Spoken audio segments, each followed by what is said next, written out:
जयपुर से खबर, जहां मुख्यमंत्री भजनलाल शर्मा से मिले हैं नवनियुक्त मुख्य सचिव वी श्रीनिवास। मंगलवार को मुख्यमंत्री निवास पर वी श्रीनिवास ने सीएम से मुलाकात की। मुख्यमंत्री भजनलाल शर्मा से उनकी ये शिष्टाचार भेंट रही। पदभार ग्रहण करने के बाद पहली बार मुख्यमंत्री से मिलने के लिए पहुंचे वी श्रीनिवास। देखिए, शिष्टाचार भेंट, मुख्यमंत्री भजनलाल शर्मा से मुलाकात के लिए पहुंचे थे वी श्रीनिवास और यहाँ पर देखिए बुके भेंट करते हुए मुख्यमंत्री भजनलाल शर्मा से पदभार ग्रहण करने के बाद ये पहली मुलाकात हुई उनकी। मुख्यमंत्री भजनलाल शर्मा से मुलाकात के लिए पहुंचे थे उनके आवास पर वी श्रीनिवास। तो मुख्यमंत्री निवास पर दोनों के बीच मुलाकात हुई, शिष्टाचार भेंट हुई और वी श्रीनिवास पदभार ग्रहण करने के बाद पहली बार मुख्यमंत्री से मिले। अपना पदभार ग्रहण करने के बाद मुख्यमंत्री निवास पहुंचे और मुख्यमंत्री भजनलाल शर्मा से शिष्टाचार भेंट की। तो सीएम शर्मा से शिष्टाचार भेंट की है वी श्रीनिवास ने। अपना पदभार ग्रहण किया और पदभार ग्रहण करने के बाद मुख्यमंत्री भजनलाल शर्मा से पहली बार मुलाकात करने के लिए पहुंचे। मुख्यमंत्री निवास पर सीएम से मुलाकात हुई। तो सीएम भजनलाल शर्मा से वी श्रीनिवास अपना पदभार ग्रहण करने के बाद पहली बार मुलाकात के लिए पहुंचे थे उनके आवास पर, मुख्यमंत्री आवास पर ये मुलाकात हुई है। दोनों की शिष्टाचार भेंट रही। सीएम भजनलाल शर्मा से मुलाकात की है वी श्रीनिवास ने। चलिए बढ़ेंगे आगे बात अगली खबर की। मुख्यमंत्री भजनलाल शर्मा मुख्यमंत्री निवास पर सुबह 10 बजे से ही आगंतुकों से लगातार मुलाकात कर रहे हैं, मिल रहे हैं सीएम भजनलाल शर्मा। विधायक, जनप्रतिनिधि एवं अन्य गणमान्य व्यक्तियों से उनकी मुलाकात हुई। डिप्टी सीएम दिया कुमारी ने मुख्यमंत्री भजनलाल शर्मा से भेंट कर घूमर महोत्सव 2025 का निमंत्रण दिया है। इसके साथ ही विधायक जसवंत यादव, चंद्रभान सिंह, प्रतापपुरी, पूर्व सांसद स्वामी सुमेधानंद ने भी मुख्यमंत्री से शिष्टाचार भेंट की। तो विधायक, जनप्रतिनिधि एवं अन्य व्यक्तियों से लगातार मेल मुलाकात का ये सिलसिला सीएम भजनलाल शर्मा का लगातार जारी है। सुबह से ही जो है आगंतुकों से मुख्यमंत्री भजनलाल शर्मा मुख्यमंत्री निवास पर लगातार मुलाकात कर रहे हैं, भेंट कर रहे हैं। सुबह 10 बजे से ही जो है सिलसिला लगातार जारी है। विधायक, जनप्रतिनिधि और अन्य व्यक्तियों से मुख्यमंत्री भजनलाल शर्मा ने मुलाकात की है, शिष्टाचार भेंट हुई है सभी की मुख्यमंत्री भजनलाल शर्मा से। तो सुबह 10 बजे से ही आगंतुकों से मिल रहे हैं सीएम भजनलाल शर्मा। विधायक, जनप्रतिनिधि और अन्य व्यक्तियों से मुलाकात का आज दिन भर दौर चला। बढ़ेंगे आगे। राजस्थान में कक्षा 9 से लेकर कक्षा 12वीं तक की अर्धवार्षिक परीक्षाएं 20 नवंबर से शुरू होने जा रही हैं और इसके लिए निदेशालय बीकानेर ने सभी तैयारियां भी पूरी कर ली हैं। परीक्षा के लिए सभी जिला मुख्यालयों पर प्रश्न पत्र पहुंचाए गए हैं, जिन्हें संबंधित प्रधान आचार्यों को वितरित किया जा रहा है। जयपुर में 97,337 परीक्षा केंद्रों के लिए प्रश्न पत्र Mahatma Gandhi English medium school, Malviya Nagar से संयुक्त निदेशक मंजू शर्मा की देखरेख में रवाना किए गए। प्रश्न पत्र परीक्षा केंद्र के पास स्थित थाने में रखे जाएंगे और परीक्षा से पहले केंद्र अधीक्षक की देखरेख में स्कूलों में पहुंचाए जाएंगे। वहीं प्रदेश में निजी और सरकारी विद्यालयों में समान प्रश्न पत्र से परीक्षाएं आयोजित की जा रही हैं, इसलिए सुरक्षा के व्यापक प्रबंध भी किए गए हैं। सभी प्रधान आचार्यों को निर्देश दिए गए हैं कि किसी भी प्रकार की कोई भी समस्या होने पर तुरंत ही उच्च अधिकारियों को तुरंत सूचित करें।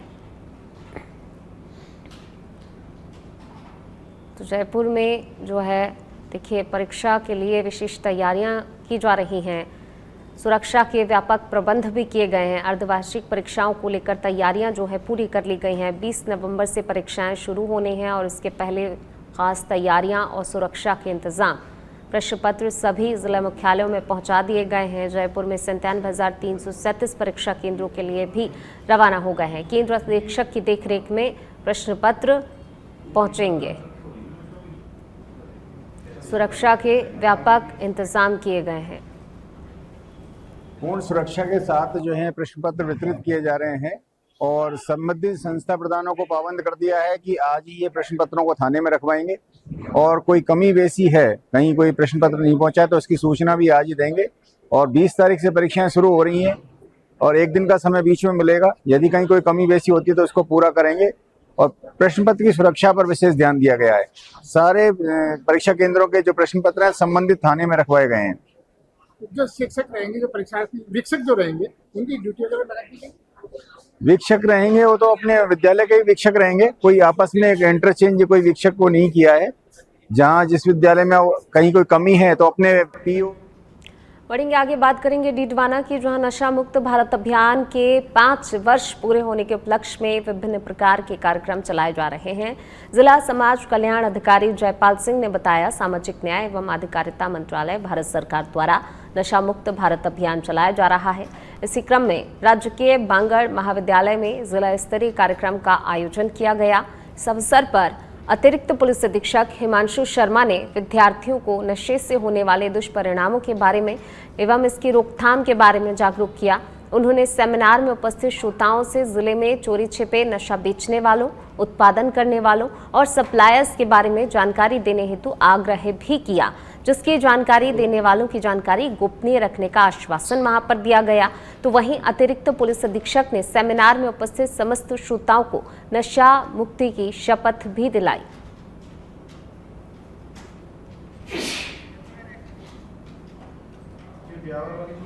टोंक के उनियारा से अब खबर आपको बता रहे हैं। बनेठा में बारिश के पानी की निकासी बंद होने से खेतों में पानी भर गया है।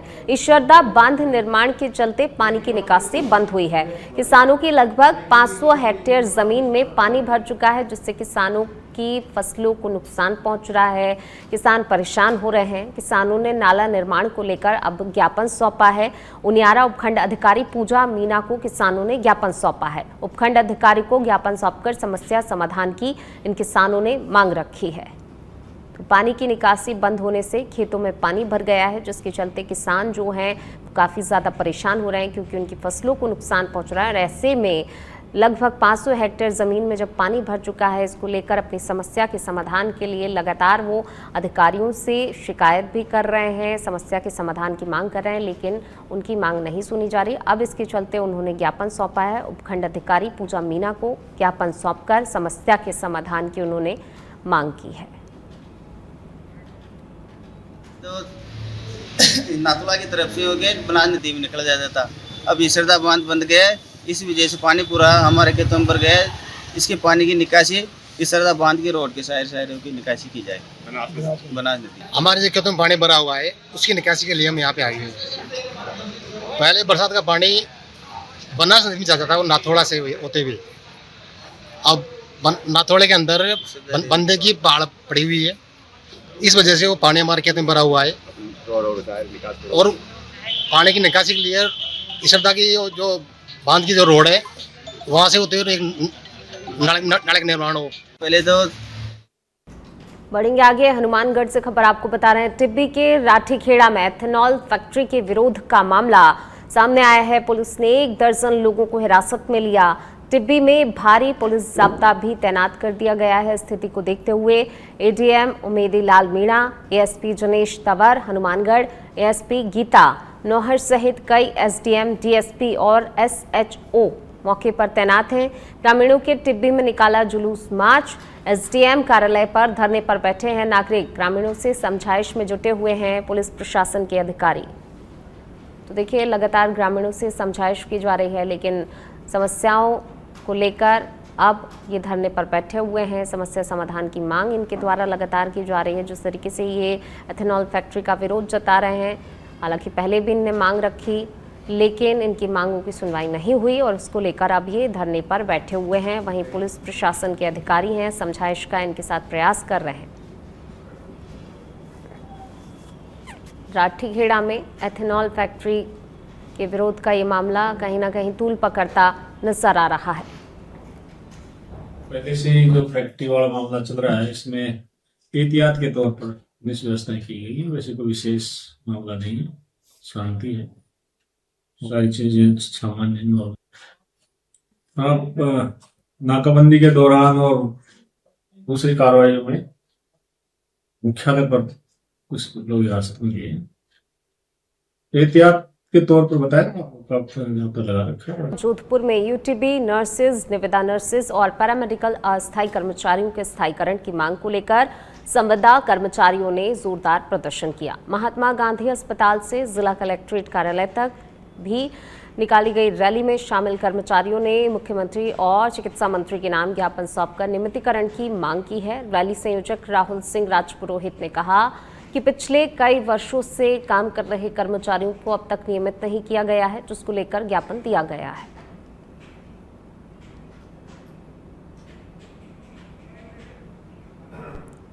संवर्ग के जो अस्थायी नर्सेज है या अस्थायी कर्मचारी है, निविदा कर्मचारी है, उनकी मुख्य मांग है जो लंबे समय से चली आ रही है। ये अल्प वेतन में जो कार्य कर रहे हैं कई सालों से, जिनका नाम मात्र वेतन 7,000 रुपए, जो आज की महंगाई के दौर में जिसका घर चलाना, बच्चों की शिक्षा और उनका पोषण करना न के बराबर है, नामुमकिन है।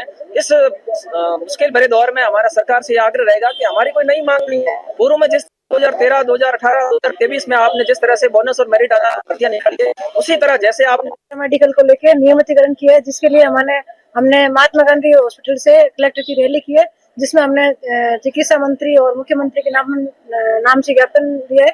और हमारी मुख्य मांग यही है कि हमें जल्दी से जल्दी परमानेंट किया जाए। इसको लेकर हमने रैली की है और अगर हमारी मांगों पर ध्यान नहीं दिया गया तो हमारा और भी आगे इससे उग्र रूप में हमारी रैली जयपुर स्तर पे की जाएगी। आज हमने जो अस्थायी नर्सिंग अधिकारी, एएनएम, पैरामेडिकल, रेडियोग्राफर, जो भी जितने भी नर्सिंग और पैरामेडिकल संवर्ग के लोग हैं जो अस्थायी आधार पर संविदा, निविदा, अल्प वेतन पर लंबे समय से काम कर रहे हैं, उनकी एक जायज मांग थी जो लंबे समय से वो आंदोलन भी हमारी भर्ती निकाली जाए जो मेरिट और बोनस के आधार पर हो। नर्सिंग वर्ग जिसमें एएनएम और ये शामिल है, इनकी 12,000 पद, पैरामेडिकल वर्ग के कम से कम 4,000 पदों पर सरकार ये आने वाले बजट से पहले भर्ती निकाले, ताकि जो लोग अल्प वेतन पर कार्य कर रहे हैं, चाहे वो एएनएम हो, चाहे रेडियोग्राफर हो, चाहे कोई भी हो, वो लोग जल्दी से जल्दी, क्योंकि काफी लोग तो 45-45 साल के हो गए, उनका क्या भला होगा, उनका परिवार कैसे चलता होगा, उसी की मांग को लेकर हमने आज कलेक्टर महोदय को, माननीय मंत्री जी और चलिए बढ़ेंगे आगे, बात करेंगे झुंझुनू की, जहां मंडावा में किसानों का बिजली विभाग पर आक्रोश देखने को मिला है। कुहाड़ू में मौजवास फीडर की रात की सप्लाई दिन में करने की मांग को लेकर जो है दर्जनों किसानों ने बिजली विभाग कार्यालय में ज्ञापन सौंपा है। रात की सप्लाई से सर्दी में फव्वारे बदलने में परेशानी होती है। कि हमारी जो 3 फेज सप्लाई है मौजवास फीडर की, वो शाम को 5 बजे से चालू की है।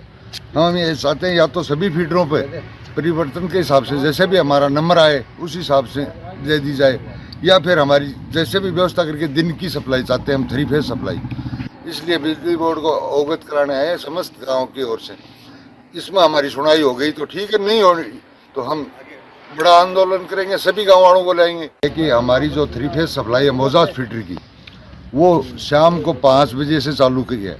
हम ये चाहते हैं या तो सभी फीडरों पे परिवर्तन के हिसाब से जैसे भी हमारा नंबर आए उस हिसाब से दे दी जाए, या फिर। और अब खबर दतिया से है, जहां जिला प्रशासन और आबकारी विभाग ने अवैध शराब के खिलाफ आज विशेष अभियान चलाते हुए गढ़ी कंजर डेरा, बरगाय और नरगढ़ क्षेत्रों में संयुक्त दबिश दी है। कलेक्टर स्वप्निल वानखेड़े और जिला आबकारी अधिकारी BL दांगी ने निर्देश पर कार्रवाई की गई। इस कार्रवाई में 2,400 बल्क लीटर हाथ भट्टी कच्ची मदिरा शराब, 7,600 किलो गुड़ लहान, 50 ड्रम और 2 मदिरा मशीनें मौके पर ही नष्ट की गई हैं। जब्त सामग्री की कुल कीमत लगभग 15,37,000 रुपए बताई जा रही है। वहीं विभाग ने आबकारी अधिनियम के तहत 6 प्रकरण दर्ज कर 2 महिला आरोपियों को गिरफ्तार कर लिया है। आबकारी विभाग और पुलिस की संयुक्त कार्रवाई में 2-3 कंजर डेरों पर छापेमारी कार्रवाई की गई है।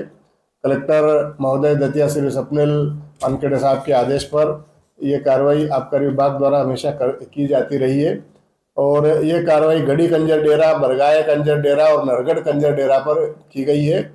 इस कार्रवाई में करीब 50 ड्रमों में 7600 किलोग्राम गुड़ लहान और 2400 बल्क लीटर शराब इस कार्रवाई में बरामद की गई है, जिसकी अनुमानित कीमत लगभग 15,37,000 है और 6 प्रकरण कायम किए गए हैं। 2 महिलाओं को भी इसमें गिरफ्तार किया गया है और यह कार्रवाई हमेशा की तरह आगे भी की जाती रहेगी।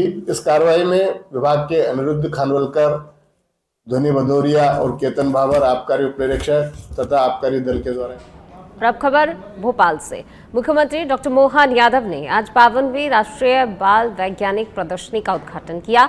इस प्रदर्शनी में देश के 31 राज्यों और केंद्र शासित प्रदेशों से आए हुए 900 विद्यार्थी और शिक्षक अपने विज्ञान प्रोजेक्ट और मॉडल प्रस्तुत कर रहे हैं। कार्यक्रम में खाद्य, स्वास्थ्य, परिवहन, आपदा प्रबंधन, गणितीय मॉडलिंग और अपशिष्ट प्रबंधन जैसे विविध विषयों को शामिल किया गया है। कुल 229 विद्यालयों के 240 मॉडल यहां पर प्रदर्शित किए जा रहे हैं और प्रतिदिन लगभग 2000 लोग प्रदर्शनी का अवलोकन करेंगे। समापन 23 नवंबर को होगा। इस मौके पर मुख्यमंत्री डॉक्टर मोहन यादव ने कहा कि प्रधानमंत्री नरेंद्र मोदी के नेतृत्व में भारत की वैश्विक पहचान मजबूत हुई है और हमारी वैज्ञानिक परंपरा दुनिया में अपना प्रभाव छोड़ रही है। हमारे लिए सौभाग्य की बात है, विश्व का सबसे बड़ा मेला सिमस्त का है और सबसे बड़े मेले में हमने इस बार तय किया कि इसके वैभव को, इसके आनंद को और इसकी व्यवस्थाओं को न केवल उज्जैन बल्कि प्रदेश बल्कि दुनिया के लिए अब हमारा धार्मिक शहर नहीं है उज्जैन, ये ज्ञान विज्ञान के साथ पर्यटन का, धार्मिक पर्यटन का बड़ा केंद्र बना है। ऐसे में एक के बाद एक जैसे ही हमारे माननीय प्रधानमंत्री के नेतृत्व में कुंभ संपन्न होते जा रहा है। जो कुंभ राशि होती है तो कुंभ कहलाता है और जहाँ बृहस्पति सिंह राशि में प्रवेश करते हैं प्रत्येक 12 साल में तो वो सिंहस्थ होता है। तो इस साल का सिंहस्थ 2028 का अद्भुत होने वाला है, इसलिए उसके सारे आयोजन में हम बढ़ चढ़ कर के व्यवस्था कर रहे हैं और इसीलिए साधु संतों के साथ भी उसकी भव्यता दिव्यता की चिंता कर रहे हैं और साथ में किसानों के लिए भी उनकी सहमति के आधार पर विकास के मामले में सबको जोड़कर अच्छे से अच्छा प्लान कर रहे हैं और जिला प्रशासन के माध्यम से भी भविष्य में कोई बड़ी लाइन ऑर्डर की स्थिति नहीं पैदा हो, इसके प्रॉपर प्रबंधन भी हमारी सरकार कर रही है। इसलिए माननीय प्रधानमंत्री जी के आशीर्वाद के साथ धन की हमारे पास कमी नहीं है, लेकिन ये आयोजन ये विश्व स्तरीय है, इसलिए विश्व स्तरीय आयोजन की हम उसी प्रकार से व्यवस्था कर रहे हैं। मुझे इस बात का आनंद है कि वो सारे प्रबंधन हम कर रहे हैं जो अभी तक के सारे आयोजनों से और बेहतर। चलिए बढ़ेंगे आगे, बात करेंगे छत्तीसगढ़ की, जहां कोरिया जिले में पिछले 2 सप्ताह से रजिस्ट्री का काम पूरी तरह से ठप है। रजिस्ट्री कार्यालय में सरकारी इंटरनेट बंद होने से आम लोगों को भारी परेशानी का सामना करना पड़ रहा है। दूर दूर से आने वाले लोग घंटों इंतजार कर रहे हैं, लेकिन ऑनलाइन प्रक्रिया शुरू ना होने के कारण उन्हें मायूस होकर ही लौटना पड़ रहा है। तकनीकी खामी के कारण रजिस्ट्री कार्यालय का सिस्टम काम नहीं कर रहा है और लगातार बंद पड़ी रजिस्ट्री को लेकर लोगों में काफी ज्यादा आक्रोश अब बढ़ता ही जा रहा है। देखिए, लोग जो हैं घंटों इंतजार कर रहे हैं और उसके बाद मायूस होकर लौट जाते हैं। तकनीकी खामी से जो है रजिस्ट्री का कामकाज पूरी तरीके से बाधित हो चुका है। आज की डेट में भी ये नेट बंद है, जैसे शुरू होगा चालू हो जाएगा कार्य। सर नेट कहाँ से बंद होता है और इसके पीछे क्या प्रक्रिया है? यहाँ कनेक्शन संभवतः जिला पंचायत से यहाँ से लिया गया है